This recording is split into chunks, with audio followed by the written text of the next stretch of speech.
नमस्कार लाडक्या बहिणींनो, मी सागर जाधव। आज आपण लाडकी बहीण या योजनेतील महिलांची ई-KYC कशी करायची ते पाहणार आहोत। जर ई-KYC केली नाही तर लाडक्या बहिणींचा हप्ता जमा होणार नाही, तरी सर्वांनी लवकरात लवकर ई-KYC करून घ्यावी। जर तुम्ही आमच्या चॅनलवर पहिल्यांदा आला असाल तर आमच्या चॅनलला लाईक करा, सबस्क्राईब करा आणि शेअर करायला विसरू नका मित्रांनो। चला तर आपण व्हिडिओ सुरू करूया। KYC करताना तुम्हाला तुमचे आधार कार्ड आणि तुमच्या पतीचे आधार कार्ड किंवा तुमच्या वडिलांचे आधार कार्ड लागेल। दोघांच्याही आधार कार्डला मोबाईल नंबर लिंक असणे आवश्यक आहे। आज आपण लाडक्या बहिणीची KYC मोबाईलवरून कशी करायची ते बघणार आहोत।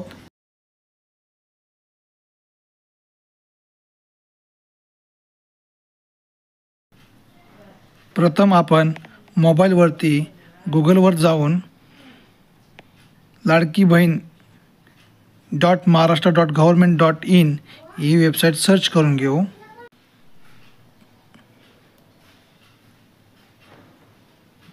त्यानंतर तुमच्यासमोर असा इंटरफेस ओपन होईल। त्यामध्ये ई-KYC मुख्यमंत्री माझी लाडकी बहीण योजना असे लिहिले आहे। त्यामध्ये लाभार्थी आधार क्रमांक, जो काय तुमचा आधार क्रमांक असेल महिलांचा, तो आधार क्रमांक टाकून घ्या।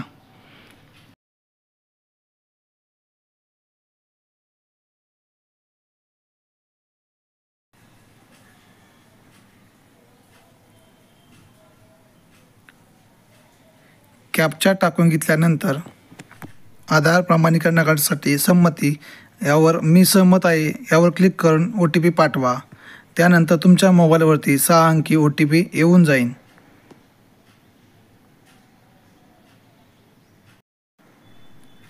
OTP टाकून घ्या आणि सबमिट म्हणा। त्यानंतर तुमच्या वडिलांचे किंवा पतीचा आधार क्रमांक टाकून घ्या। आधार नंबर चुकवू नका आणि कॅप्चा जसा आहे तसा टाकून घ्या। त्यानंतर मी सहमत आहे या ऑप्शनवर क्लिक करून OTP पाठवा। हा OTP तुमच्या वडिलांच्या किंवा पतीच्या मोबाईल नंबरवरती जाईल। OTP टाकून घ्या आणि सबमिट करा।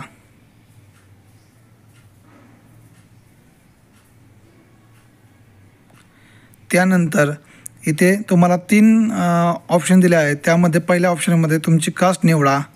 त्यानंतर दुसऱ्या ऑप्शनमध्ये तुमच्या कुटुंबातील केवळ एक विवाहित व एक अविवाहित महिलांना याचा लाभ घेता येईल।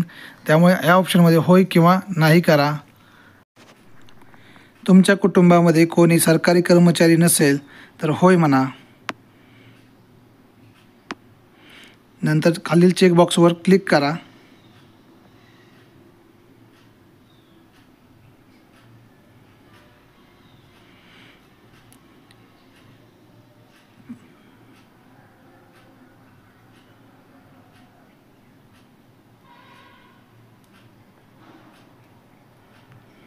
चेकबॉक्सवर क्लिक केल्यानंतर सबमिट म्हणा।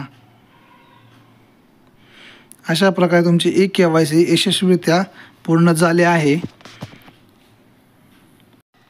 अशा प्रकारे तुम्ही तुमच्या कुटुंबातील इतर सदस्यांचीही KYC करू शकता। ज्यांच्या कोणाच्या आधार कार्डला मोबाईल नंबर लिंक नसेल तर त्यांनी सर्वांनी मोबाईल नंबर लिंक करून घ्या, अन्यथा तुमची KYC तुम्हाला करता येणार नाही। धन्यवाद मित्रांनो। जर तुम्ही आमच्या चॅनलवर पहिल्यांदा आला असाल तर आमच्या चॅनलला लाईक करा, सबस्क्राईब करा आणि शेअर करायला विसरू नका।